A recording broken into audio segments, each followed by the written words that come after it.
We have been on Wednesday night kind of doing this series on those who live by faith, these examples of faith.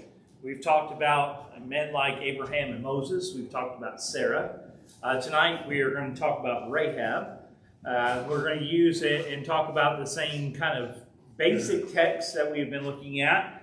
For instance, verse 1 of chapter 11, the idea that faith is the substance of things hoped for, the evidence of things not seen. A very consistent piece of the examples we've been looking at is there's always something that they have to do by trust, by faith, not by knowing the outcome. So whether it's Noah being told to build an ark when he's never seen a flood like that, or Moses at his age and without any help, basically going back to Egypt, telling the most powerful person in the world to let his workforce go, or it's Abraham leaving his father's home, or Sarah hearing the news that she's going to be with child in her advanced age, even though she had been barren all her life. There's always this idea of you just don't know. You have to accept, you have to trust that God is going to do what he says he's going to do. And we've seen that in all these examples, and we'll continue to see that in all these examples. But as we get started tonight, let's talk a little bit about who Rahab is. I'm going to assume that you're at least a little bit familiar with her, and if you're not, that's okay. We're going to learn together. But if you are familiar with Rahab, who is she? How would you define her? Where do we know her from? She was in the city of Jericho. Okay, she was in the city of Jericho. She was an enemy. Huh? She was basically with the enemy. Yeah, I mean, in reality, she was part of the people there of Canaan that they came or were going to defeat, right? So she is, she lived in the wall. What else do we know about Rahab? She was a harlot. Okay, she was a harlot. This is not the characteristics we assume to know or think about when we think of someone who is faithful to God, is it? That doesn't mean that those things, those things are okay, but those were her past. But we're going to see that in spite of her past, she does faithful things, and she's remembered for it. And that's something very, very important. I put these things up here just to kind of define. Maybe I should have put that a little bit bigger. But Rahab was a Gentile woman living in Jericho. She was a Canaanite, a city marked for destruction. If you remember, that's why they were going there, was they were going to destroy, or at least tear it down to take it over. She's a harlot. She was morally, culturally outside of the things of God. And the last person one would expect to be honored in the Bible. And she's going to make not just a choice, but a very radical choice. And what I mean by radical is outside of the normal expectation of what someone might do. So you're going to have these spies who are sent in to spy it out. They catch wind that they're Hebrew Israelite spies. And what does she do? Anybody remember the story? Well, she hides them first, and then she does what? Yeah, she helps them escape. She lets them down over the wall. And because of that, in part, she says, remember me. And that's exactly what they do. And that's exactly what God does. So when the Israelite spies came to her house, she chose to risk her life to protect them. If she had been caught helping them, what would it have meant for her? And her family, more than likely. Okay? She traded her loyalty to her own city for loyalty to God. And that's nothing to make small. All right. Well, we're going to be in Hebrews 11. That's where we've kind of started at least all of our studies, and that's where we're going back to. We're going to be down in verse 31. We're actually going to we'll go ahead and pick up verse 30 as well, though. By faith, the walls of Jericho fell down after they were encircled for 7 days. We know the story of Jericho is fantastic. It's just an amazing story, isn't it? We probably teach it to our kids. It's one of those stories that is easy to kind of enact and reenact and kind of make it come alive in that way. But if you listen to and look at and consider what they were doing, it's an amazing story. So for 7 days, they march around the city of Jericho. What's so significant about that? That's what they were told to do. Okay, that's what they were told to do. But I mean, is that the normal way an invading army is going to No. approach a city? No. No. What was so significant about Jericho to start with? The walls. Okay? Now, these ancient cities, walls were there to protect. Jericho, of course, was destroyed, and there's some remnants and some historical pieces for them to kind of try to piece together what this one was like. But it was big enough that there were like apartments, if you would, in the middle of the wall. So this is not like, well, it's a couple stones stacked on top of each other. These are walls. It was a city that they believed they couldn't take. If you remember when the spies first went in, not this time, but when they first go in, they didn't think they could defeat cities with walls like Jericho. So this is not just a small town that they're going to come across. They're not using military tactics that anybody would know or recognize. Instead, they're told to march around 7 days, and on the 7th day, 7 times, and they are doing what as they march? Gotta say a little bit louder because I'm deaf. They're blowing the trumpets. Okay, that's part of it. They blow the trumpets. They sing. They're not out there with siege equipment. They're not storming the gates. And of course, we know, as the text says, that on the 7th day, what happens? They're shouting. They shout, and then the walls, they come tumbling down, as the song says. It says in verse 31, by faith the harlot Rahab did not perish with those who did not believe when she had received the spies with peace. All right. Again, we have this city, this fortified wall. She lived in the wall. They marched around the city, and when they finally blow the horns on the 7th time and they've marched around, what happens to the walls? They fall down. Where does Rahab live? In the water. How does she live? God saved. Yeah. You want to hear something interesting? So in the ruins of what we believe is this Jericho, there's one section of the wall you can tell that it didn't fall with the rest of it. We're going to do a study on some apologetics on Sunday nights, and that's one of the things that we will look at when we get a chance to, Lord willing. But it's an amazing thing that this is the exact thing that God is going to do, is crumble these walls. Yet He's going to make sure there's one little piece of wall that doesn't get crumbled so that Rahab is spared.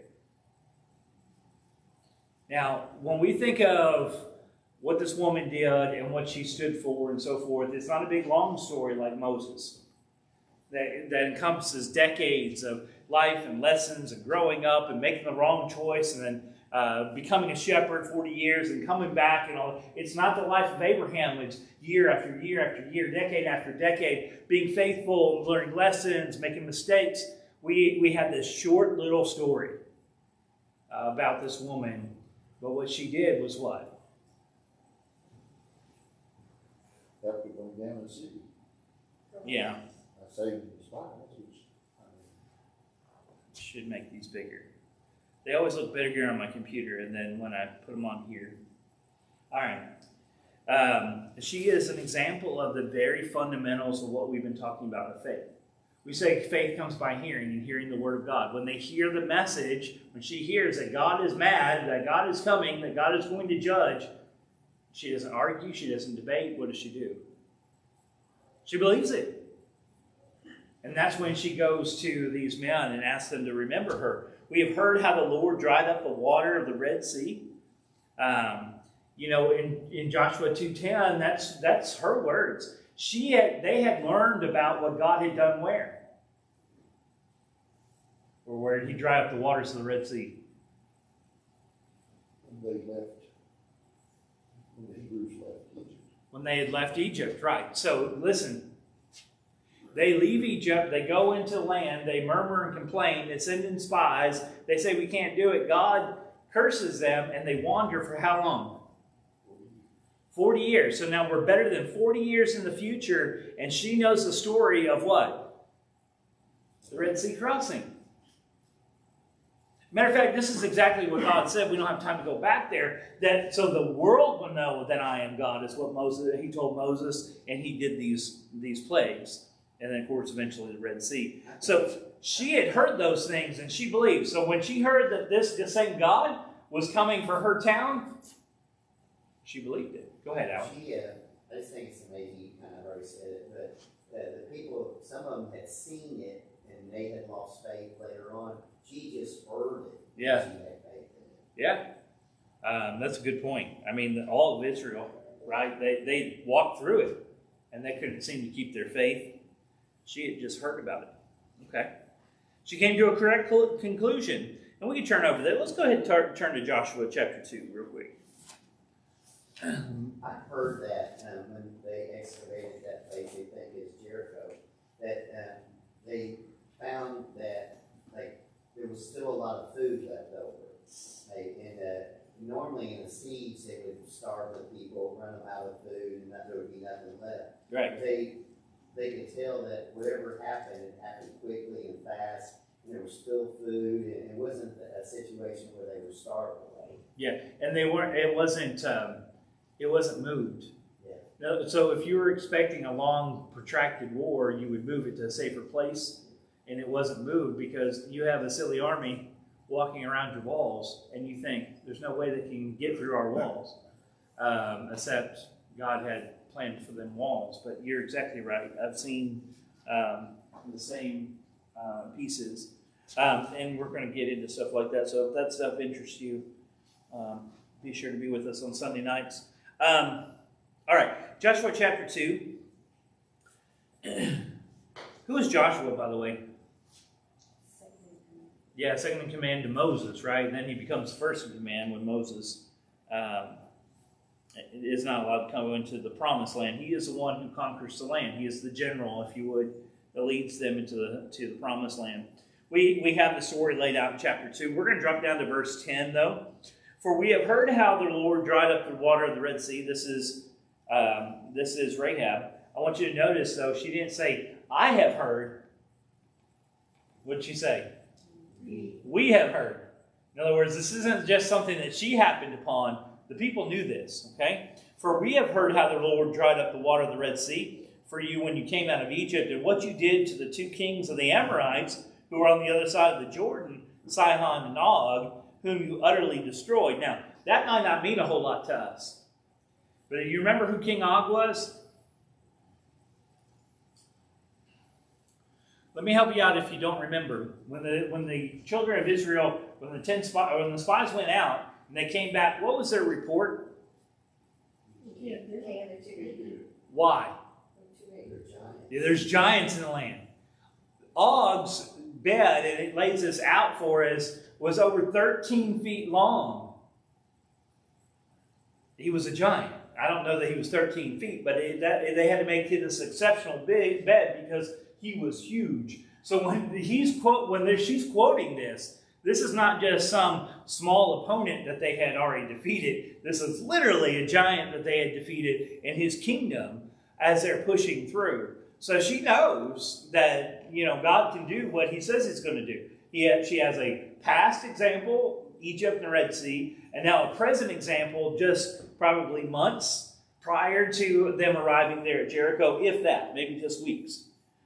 Look at verse 11.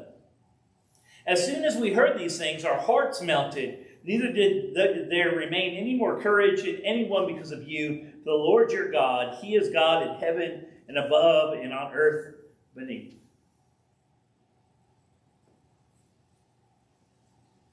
What'd she just say?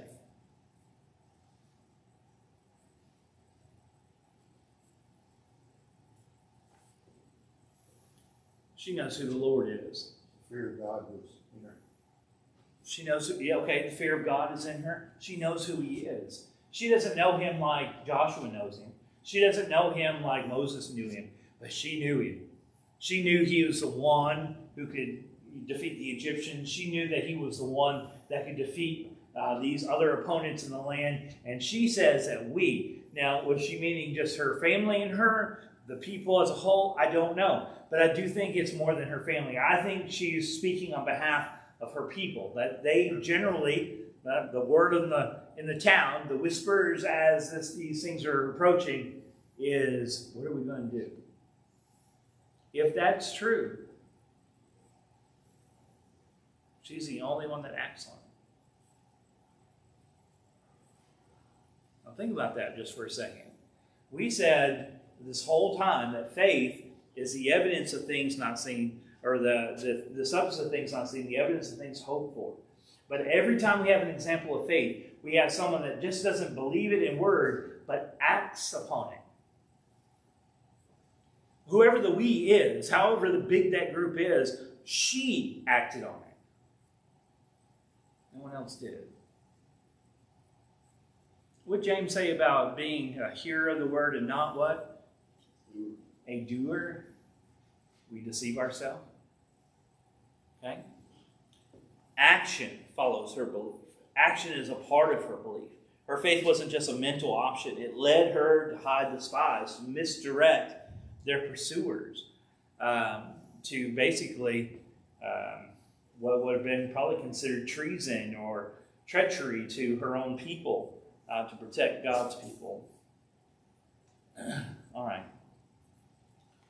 The token that we have here of deliverance is cord. We're just going to kind of talk about that just for a second. The spies told her to bind a line of scarlet cord in her window. So if we were in the text that we were just reading from, she's going to give a lot of information here that we're going to read through part of it just to remind us of the story. But I want you to pay attention to what the spies tell her. So let's just pick up where we left off. This would be now in verse 12. Now therefore, this is Rahab still speaking, I beg you, swear to me by the Lord, since I have known or shown you kindness, that you also will show kindness to my father's house and give me a true token. Okay? She wants something to say what? They're going to do this. Something to say to give her some confidence. Verse 13, and spare my father, my mother, and brothers, my sisters, and all they have, and deliver our lives from death. I titled the lesson, Those Who Live by Faith, the impact of their faith. Again, this isn't the family coming and talking to the spies. Who is it? You start. But she's intervening, and who's going to be spared? Her whole family. Her whole family. That's what she's asking for. Yeah, and they're going to be. What impact does someone's faith have? It can be pretty far-reaching. It can affect more than just that person, right? It can affect a whole family. It can affect a whole nation. It can affect just one person. But it has an impact, and we see that here with her. All right, keep reading with me. Verse 14. So the men answered her, our lives for yours. If none of you tell this business of ours, and it shall be, when the Lord has given us the land, that we will deal kindly and truly with you. Then she let them down by a rope through the window, for her house was on the city wall. She dwelt on the wall. And she said to them, get to the mountain, lest the pursuers meet you. Hide there 3 days until the pursuers have returned. Afterwards you may go your way. So she knows their practice of how they act. And she tells them where to go, how long to stay there, so that they can avoid these guards more than likely. Verse 17. So the men said to her, we will be blameless of this oath of yours, which you have made us swear, unless when we come into the land, you bind this line of scarlet cord in the window through which you let us down, and unless you bring your father, your mother, your brothers, and all your father's household to your own home. In other words, if you don't follow the directions, it's not our fault. Did you catch that? Let's go back and read that, because I know this is a side note, but it's an important one. They say, unless when, and I know this isn't the same way we would speak, because it's almost Yoda-like, it's kind of reversed, but when we translate, sometimes that happens. Unless when we come into the land, you bind this line of the scarlet cord in the window through which you let us down, and unless you bring your father, your mother, your brothers, and all your father's house into your own house. So if you don't do these things, you can't blame us. But if you do these things, what's going to happen? Look at verse 19. So it shall be that whoever goes outside the doors of your house into the street, his blood shall be on his own head. We will be guiltless. And whoever is with you in the house, his blood shall be on your head if a hand is laid on him. And if you tell the business of ours that then we will be free from your oath. In other words, if you don't keep it, there's none of this applies. Verse 21. Then she said, according to your word, so be it. And she sent them away, and they departed. She bound the scarlet cord in the window. Can God put conditions on things? Absolutely. Did they earn their salvation here? It's a tricky one, isn't it? Faith does act. And because of her actions, she is able to do this. Did God owe her for doing these things? Is what she's asked by hiding these men worthy of sparing her whole family? Maybe, maybe not. So, what do we learn here? It's not an equation, is it? It's not if I do two things here, God will do two things for me. Or if I do two things, God will do four. It's that she had an opportunity to move on what she knew. She asked from God, and he granted it to her. And listen, he put conditions on it. And she was like, oh man, if you're going to put conditions on it, I don't want it. Right? Then you know what she did? No. She was glad to hear it. And she did exactly what she was asked to do. It didn't take away from her faith. It defined it. We live in a culture, and this is not new to today, but it's become permeated through this religious culture that somehow if God puts conditions on things, somehow God is robbing himself of his own grace. That's not true. The faithful are going to be glad to hear the word of God and act upon it. That's always been true. Not, well, God asked me to do it, but if I do it, then I'm earning my own salvation. That's silliness. And we don't see that from anybody that we call faithful. They don't sit there and go, oh, well, you know what? That sounds like work. And, you said you were going to be gracious. No. They just gladly do it, don't they? Let's think about some of the significance here. Just as the blood on the doorpost protected Israel in Egypt, look at this scarlet cord. I don't know. I don't want to make more of this than it need to be. But it happens to be a scarlet cord. It happens to be in the window. And what's going to happen? God is going to spare this house. Now, she knew the story of what? What did she tell us? Crossing the Red Sea. Crossing the Red Sea. She knew the story of how God had dried up the ground there in the Red Sea. Did she know the story of the Passover? Did they use that imagery to be that token that she had asked for? I mean, that's kind of conjecture, but it's very interesting that it's here and presented this way. I'm not going to die on that hill if someone disagrees, but I find it very, very convenient if it's not meant to be that token that she had asked for. Thoughts, comments?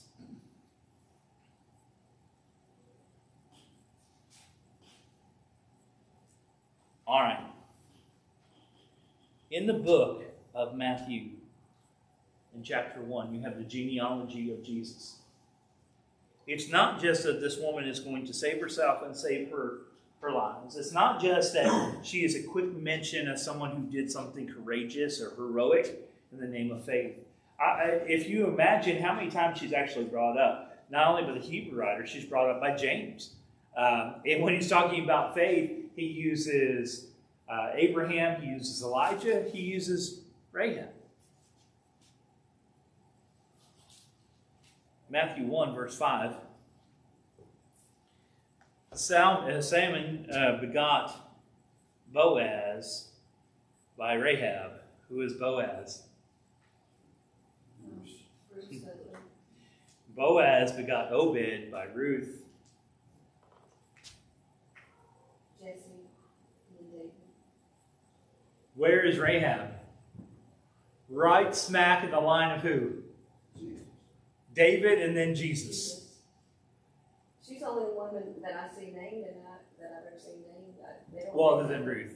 Ruth is named. Yeah, but as far as like that and begot, say she's. Well, yeah.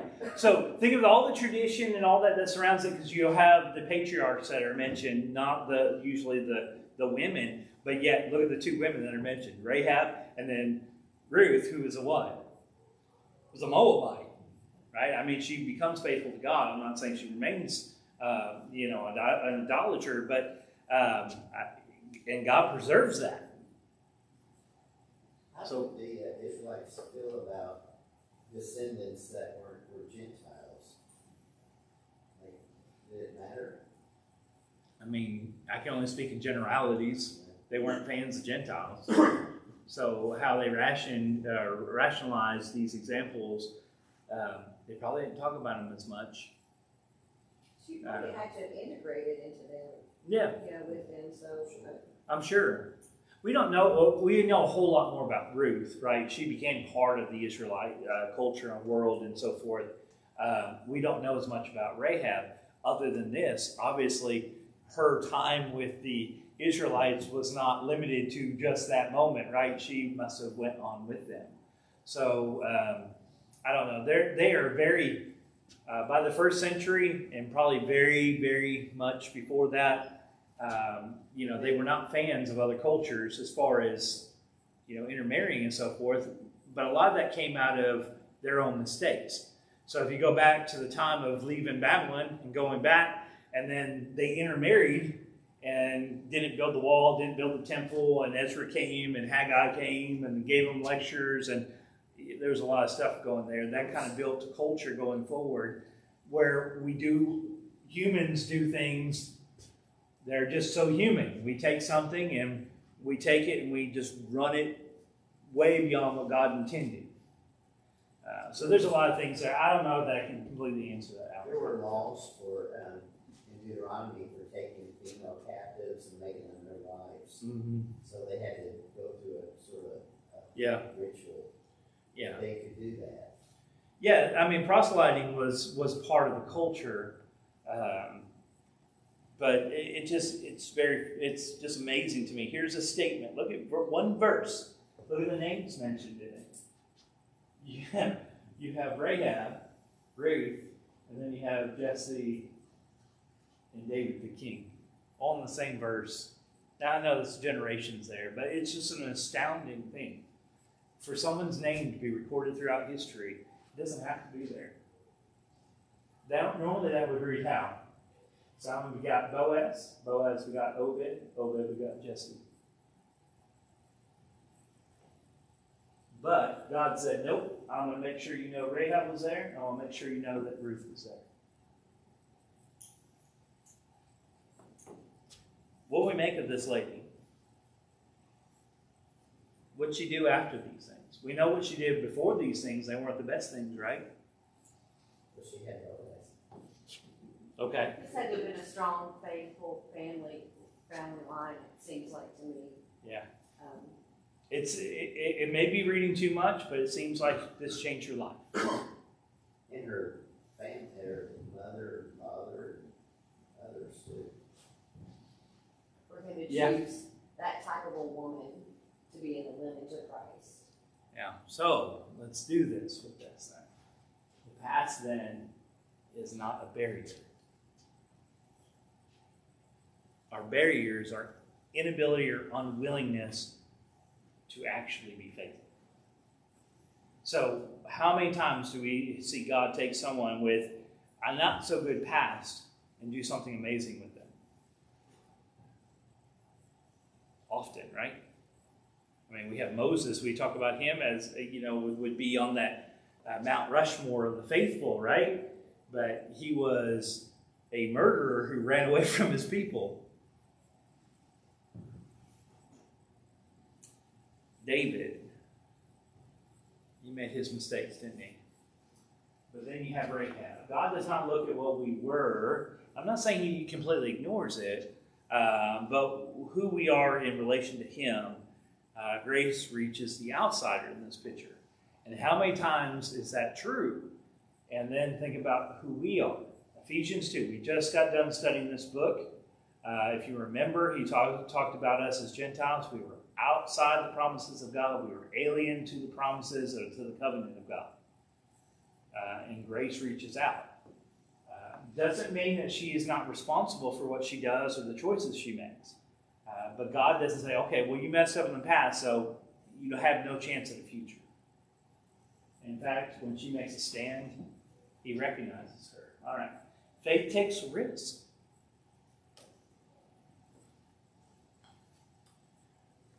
Shadrach, Meshach, and Abednego. Daniel. Joseph. Moses. David. Rahab. What do they all have in common? Esther. Their lives were on the line, literally. And they were willing to what? Take a risk for God. Okay? True faith is willing to stand alone if you have to, against the majority for the sake of God's truth. Again, she is saying these things on behalf of her family. And the spies do commit the family to not say anything. They do have to keep up that. But really, it's her faith that is the risk-taking. And then, of course, mercy. Rahab proves that God's salvation has always been intended for people of every nation and background. We can use some other examples of this, too. And this is what actually Paul's argument is in the book of Galatians. The promise was made to Abraham, but the promise was made before Abraham. Where was the promise made? Back in the garden. And the seed of the woman would do what? Would crush the head of the serpent. And that's exactly Paul's argument in Galatians 3. That before Abraham was, this promise was made. Okay? And we're getting close to time, so we'll just put up these couple thoughts. Hearing and heeding. We've been talking about this idea of faith.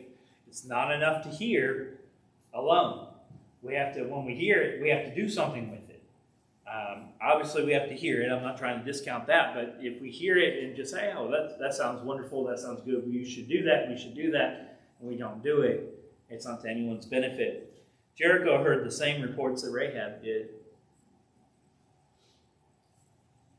Did they rush to the gate? Did their leaders go out and meet the Israelites and say, we've heard of your God, we know what he has done, we submit to God? No. Rahab, though, heeded the report. Faith requires response to the truth we've been given.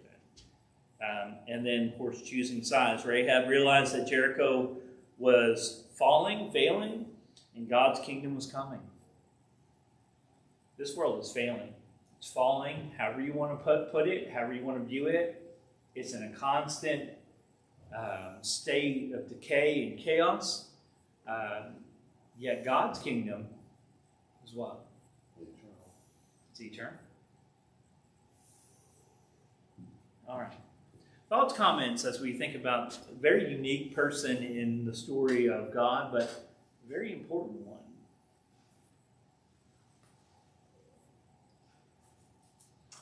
Do you have to have a terrible past like she did to be able to be faithful like this? No. Samuel didn't have a terrible past. He was faithful since his childhood.